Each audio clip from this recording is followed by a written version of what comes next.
She participated in the establishment of the New Development Bank as president of Brazil. She is now at the helm of this multilateral development bank. She says finance should cater to public wealth and sustainable development. É porque nós temos esse compromisso com o povo de cada um dos países, no sentido de garantir uma melhor condição de vida. She wants to go to Yan'an and Shenzhen to understand the context of China's development and share China's experience with the world. E o que está acontecendo aqui fará diferença para toda a humanidade. Zhou Yun sat down with Mrs. Dilma Rousseff, president of the NDB, for an exclusive interview. Stay tuned.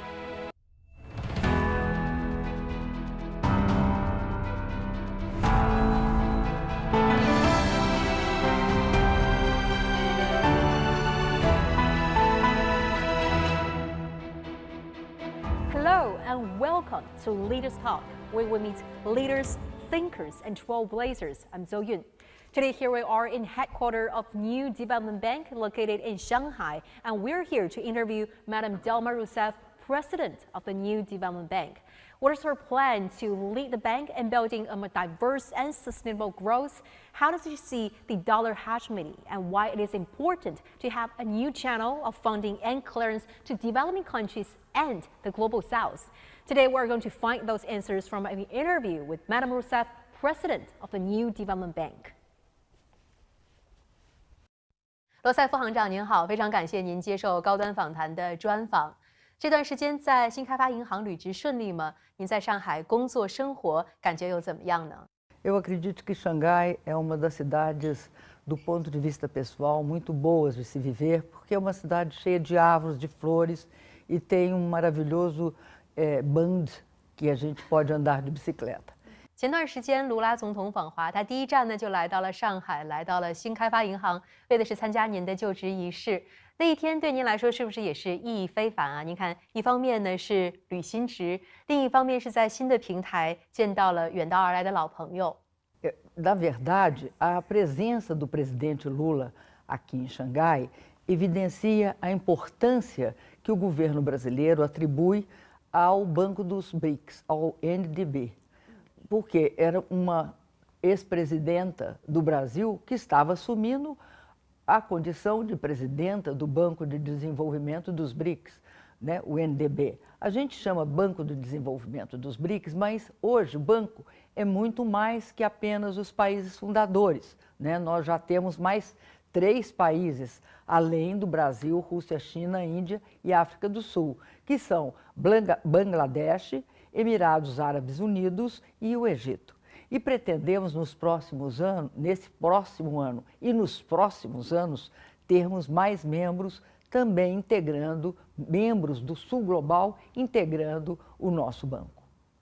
罗塞夫行长，其实您与新开发银行有着很深的渊源，因为在2014年的时候，当时呢金砖国家领导人签署新开发银行成立的协议，您是见证人之一。那现在从银行的见证人转变为银行的掌门人，您如何看待这种身份上的变化？ É verdade. Eu acredito que quando nós assinamos lá atrás, porque foi eu e mais 4 países, eu e os presidentes, ou primeiro-ministro de alguns países, né? Brasil, Rússia, Índia, China e África do Sul. Lá atrás, quando assinamos, o banco era justamente essa grande inovação que queríamos colocar dentro de todo esse processo de multilateralismo que está acontecendo no mundo, essa espécie de grande mudança. E, ao mesmo tempo, eu quero te dizer o seguinte, são experiências diferentes. Então, eu acredito que ao ser presidenta de um país em desenvolvimento, uma economia emergente, eu tenho hoje mais sensibilidade para ser presidente do banco em relação a todas as outras economias e a todos os outros países em desenvolvimento. Porque eu sei o que uma liderança comprometida com o seu país e com a construção de um mundo, né, multipolar, um mundo em que todos tenham vozes iguais. 新开发银行一个非常显著的特征就是新。那这个特征呢，不光是呈现在它的名字当中，新开发银行，同时呢，也是融汇在整个的银行的发展基因当中。比如说新理念、新方案、新技术、新机遇等等，这些都是银行非常看重的核心的价值。那作为银行的新任行长，您希望给银行带来哪些新的变化和动力呢？ Acho que você foi muito precisa nessa síntese que você faz ao me perguntar. De fato, ele é novo na idade. Nós estamos indo para a adolescência e entrando depois na maturidade.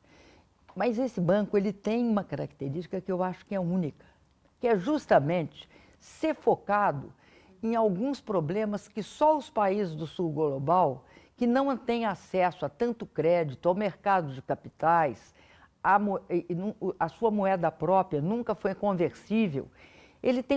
Os países em desenvolvimento têm uma série de problemas e eles precisam de investir. Por que eles precisam de investir? Porque a infraestrutura, tanto a infraestrutura logística, estradas, ferrovias, rodovias, trens de alta velocidade, como esse que a gente encontra aqui na China e fica, né, extremamente eficaz e cria toda uma interconexão no país, a infraestrutura digital, as redes 5G, enfim, todas essas questões, elas são cruciais para o quê? Para o bem-estar do povo desses países. É porque nós temos esse compromisso com o povo de cada um dos países, no sentido de garantir uma melhor condição de vida, acesso a mais emprego, porque isso é crucial. The hegemony of the US dollar was established after World War II, and the currency has gradually become a tool of US political blackmail and coercion from just an ordinary means of payment, settlement, and investment. Confiscating and freezing foreign assets, imposing sanctions on multiple countries, corporations, and individuals, the US is weaponizing the dollar through its hegemony. The frequent and aggressive interest rate hikes by the Federal Reserve, the consecutive collapse of the banks in the U.S., and the continuous increase of the U.S. federal debt ceiling have shaken the stability of the global financial markets and resulted in huge losses for fledgling emerging market economies. It's time the world had a new set of rules. Faced with multiple repercussions brought about by the hegemony of the U.S. dollar, the NDB has proposed a strategy, expanding local currency settlements. Rousseff said that local currency settlements are the trend. It is not intended to compete with the US dollar, but to optimize financing and bolster investment and trade. 卢拉总统在出席您的就职仪式的时候呢，当时他还在演讲当中表达了对美元霸权的不满。他当时有一句话给我留下了很深刻的印象，他说：“我每天晚上都在问自己，为什么这么多国家都要用美元来进行结算？我们金砖国家为什么不能够用自己的货币来结算呢？”您如何看待美元霸权给发展中国家，特别是南方国家的发展带来的影响？同时，在金砖的合作框架下，您计划如何去更好地推动本币结算呢？ O grande problema nosso é que as nossas moedas do sul global não são conversíveis. Então, o que acontece quando a gente estabelece uma relação entre os países da nossa região? A gente tem de ter dólares. O dólar passa a ser uma referência obrigatória em qualquer relação que a gente tenha, seja comercial, seja uma relação financeira, seja a compra de serviços, enfim. Num país, você precisa desse acesso a essa moeda. Daí porque a gente faz reservas. Então, houve um momento na história que eu acredito que foi um grande político francês, que chamou essa questão da hegemonia do dólar, ou seja, dessa eterna ligação para que se faça contratos com o dólar, chamou isso de privilégio absurdo. Então, por que você não paga na sua mesma moeda essas transações? Desde a crise de 2008, 2009, você teve uma modificação no cenário. Qual é essa modificação? É a percepção de que a globalização criou alguns problemas que ela tem de resolver para continuar se expandindo, porque a globalização trouxe várias vantagens para o mundo, né? Trouxe cadeias globais de valor que permite que você produza em vários lugares do mundo, integra o mundo, tem um fluxo de informação, tem um fluxo de bens e serviços, enfim, tem várias vantagens, mas ao mesmo tempo mostrou certos limites, principalmente na área financeira. Quando houve aquela grande quebra do Lehman Brothers, mostrou a necessidade de alguns controles. E entre essas coisas começou um processo de buscar uma série, vamos dizer assim, de proteções contra as crises. Então, hoje tem toda uma tendência a um mundo mais multipolar, não unipolar, não só baseado no dólar. Não é que o dólar não vai ter importância, vai ter importância, mas você vai ter vários outros centros aparecendo. Isso está em processo, isso ainda não está plenamente ocorrendo. Mas o que nós imaginamos é que é muito importante que uma parte das transações comerciais, das relações, se dê em moedas locais. Daí porque também nós queremos levantar capital em moeda local, auxiliando esses países que integram o NDB, né, a ter um mercado de capitais mais profundo, mais atuante e que possa contribuir para o conjunto, né, global da economia ter também um melhor desempenho. Nós queremos mais, nós não queremos menos, nós queremos acrescentar neste mundo a multipolaridade e o multilateralismo, em que todos os países possam ter suas vozes, né, ouvidas. 其实现在全球经济面临着很多的风险和不确定性，比如说美联储货币政策调整所带来的这种溢出效应。同时呢，美国近期还有几家银行倒闭，另外还有100多家银行同样是面临着倒闭破产的风险。您如何看待这些风险给全球经济，特别是新兴经济体所带来的这种风险呢？ Olha, eu acredito que sempre trouxe mais grandes, afetou bastante as economias emergentes. Sempre que há aumento da taxa de câmbio e desvaloriza-se uma moeda, você corre um grande risco de inflação. Os países em desenvolvimento, muitos deles tiveram momentos hiperinflacionários. Nos momentos hiperinflacionários são muito graves, sabe por quê?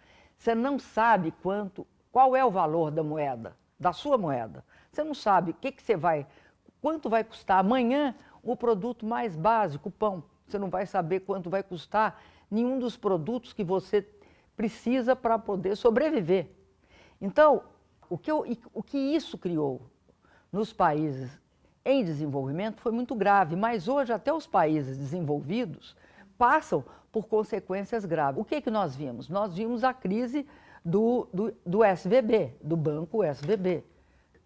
Então, você tem bancos médios nos Estados Unidos sofrendo as consequências da política de aumento da taxa de juros. Então, eles também sofrem. E no caso, por exemplo, você falou das turbulências geopolíticas. No caso das turbulências geopolíticas, os efeitos da sanção são danosos, principalmente porque é uma ruptura da globalização, que é as políticas de contenção, as políticas de transformar, né, outros países em adversários que devem ser combatidos. Por exemplo, eu acho errada a política de contenção à China com o aumento de tarifas e, por exemplo, também com o último Chip and Science Act, a lei do chip e da ciência.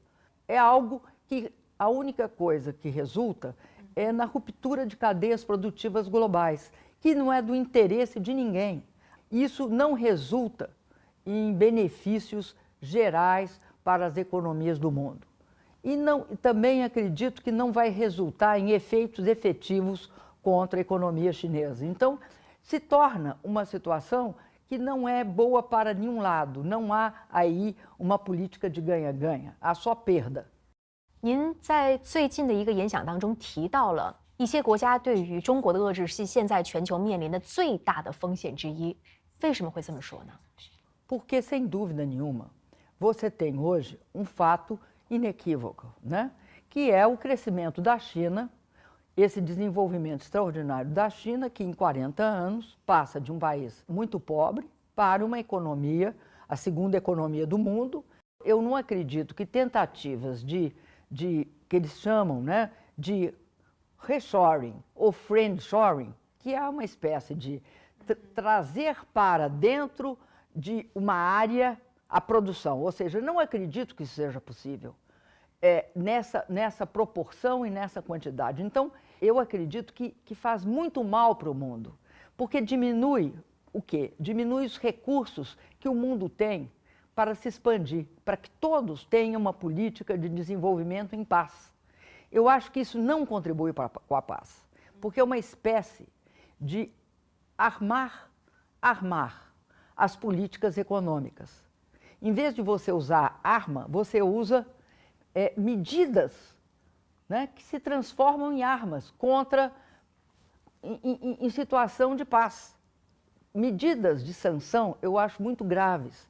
Você não pode querer definir como é que o outro país vai construir a sua superestrutura política, o seu regime jurídico, o seu regime parlamentar. Você não pode decidir sobre quais são as experiências históricas que são significativas. Isso varia de país para país, né? As civilizações têm de ser respeitadas na sua diferença. Então, eu acredito que tudo faz parte de um contexto em que duas palavras têm de ser muito respeitadas: paz e desenvolvimento. Você tem de respeitar isso. Respeitar aquilo que contribui para o desenvolvimento e tudo que contribui para a paz. 我们看到，包括美国，包括一些其他的西方国家，他们恰恰是非常热衷于把制裁、把一些单边的手段当作是他们解决问题的一个第一选择的方式。前段时间我采访厄立特里亚的总统，这个国家是一个被美国制裁影响了几十年的国家，他说这是一种非常非常病态的思维。您怎么看这个问题呢？ A sanção tem por objetivo afetar a sociedade, afetar as condições de vida da população, as condições de vida daquele povo. Esperando o quê? Esperando que, ao afetar as condições de vida, quando as condições de vida piorem, aquele regime mude e adotem os meus princípios e os meus interesses. Isso está errado, né? Como cortar, por exemplo, para a Europa a energia barata que provinha da Rússia, né? O gás, por exemplo, né? Para a Alemanha.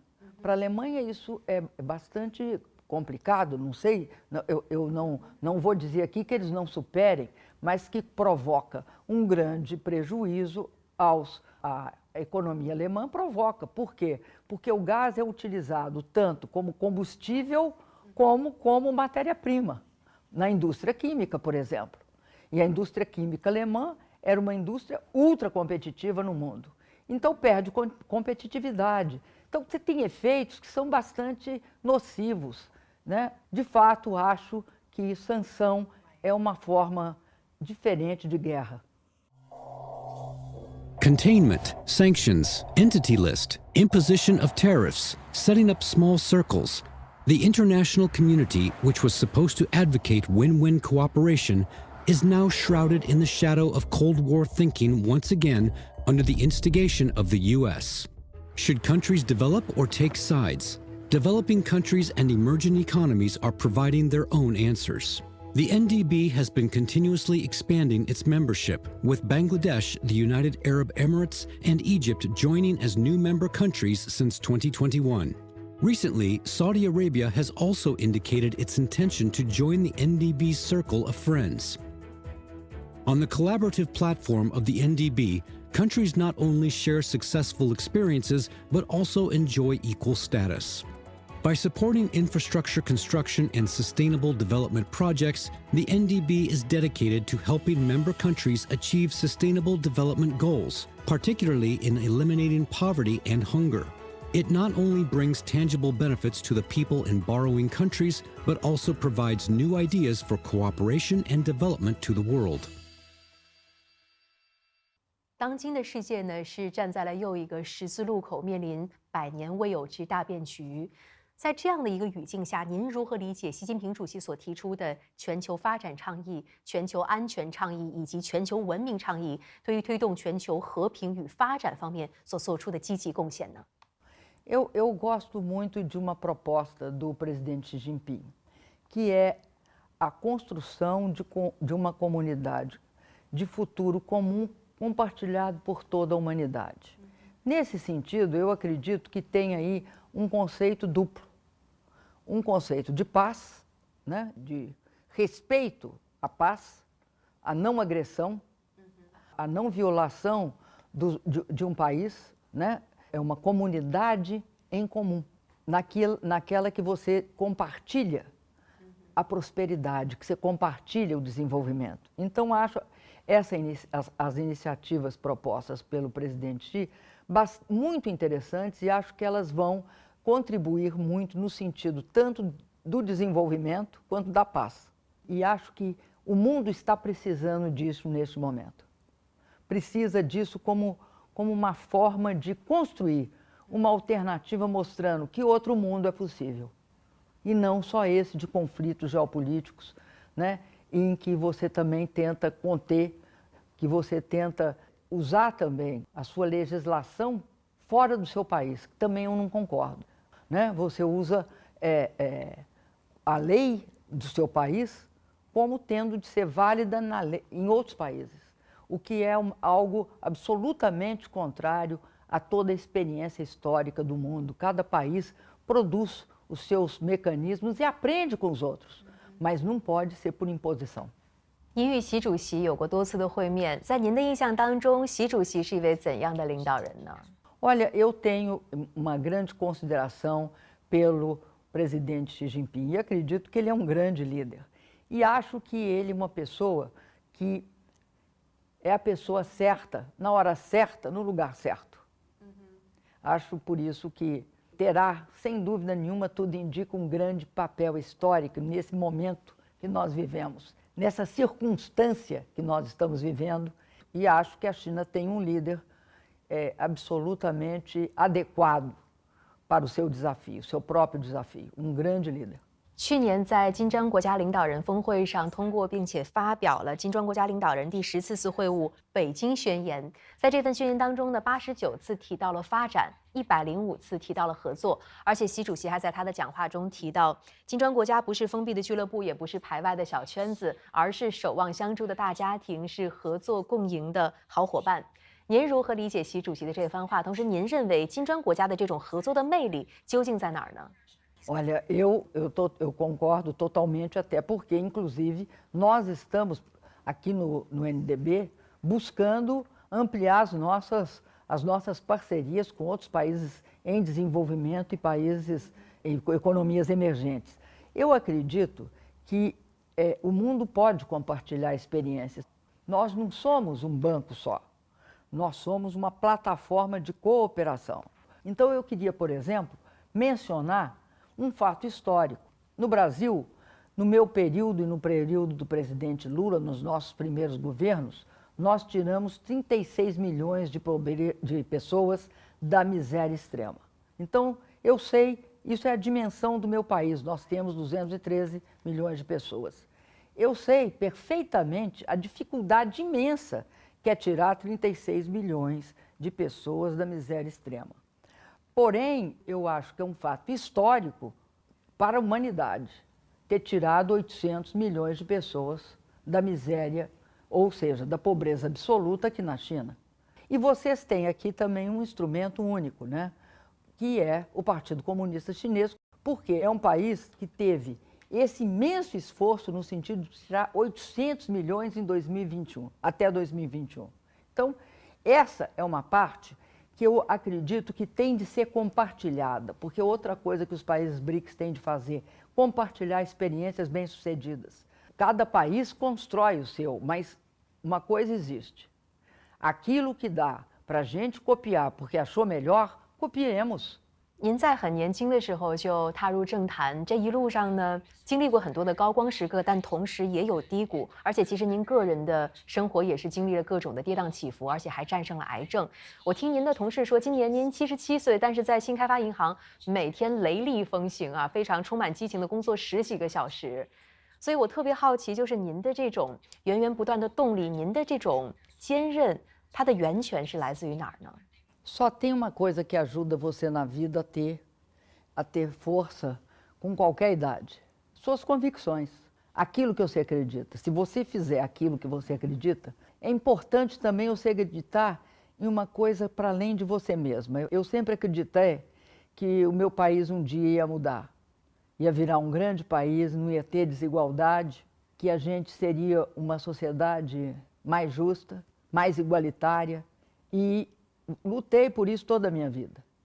E agora luto também para ajudar os outros países a poderem fazer a mesma coisa. Diminuir a desigualdade, se desenvolver, ter direito de ter um padrão de vida melhor, acesso a emprego de qualidade para as pessoas, que é o que todo mundo quer. E acredito muito que se você tem convicção, você consegue. Trabalhar. Agora, sugiro às pessoas, né, um pouco de atividade física. Se eu não tiver atividade física, eu não consigo trabalhar. Tenho de fazer exercícios aeróbicos e exercícios de força. 您在上海都平常做点什么锻炼的运动？ Eu comprei uma bicicleta. Eu sempre tenho bicicleta. Então eu ando no Band toda manhã. E depois eu faço musculação, faço workout. Eu gosto muito de arte em geral, de pintura. Fiquei muito impressionada com o museu, aquele ali na Praça do Povo, que tem as caligrafias, que tem as pinturas, né? Que tem também as porcelanas. Mas eu pretendo também viajar pela China.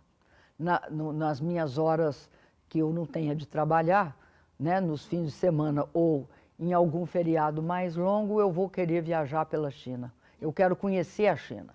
您最想去的城市是哪儿啊？ Todas as pessoas que eu encontro, eu pergunto qual é a sugestão. Somando, subtraindo e dividindo, me deram 2. Sichuan e Shenzhen. Mas eu quero conhecer outras. Eu quero ir lá no sul da China, eu quero ir em Shenzhen. Eu quero conhecer Shenzhen, quero conhecer ali aquela região ali. Depois eu estou vendo, estou pedindo informações. Onde foi a longa marcha? Right. Eu quero conhecer a China, não no sentido só não é no sentido turismo, não. Porque eu acredito que o que está acontecendo aqui, eu vou ficar aqui 2 anos e meio, e o que está acontecendo aqui fará diferença para toda a humanidade. Então, o que eu quero entender é o que está acontecendo aqui também. 谢谢您，罗塞夫行长，很高兴也很荣幸今天能够与您进行这一场采访，非常感谢您与我们分享您的真知灼见，谢谢您。 Obrigada a você.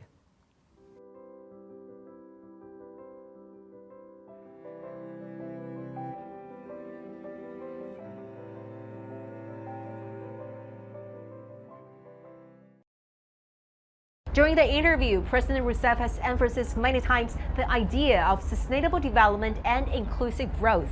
The new development bank has made its mission to ensure the best practice, reducing poverty, as well as raising the collective voices of developing countries and made it be better heard. With that, we're going to wrap up this edition of Leaders Talk. I'm Zhou Yun reporting from Shanghai. Many thanks for watching. See you next time.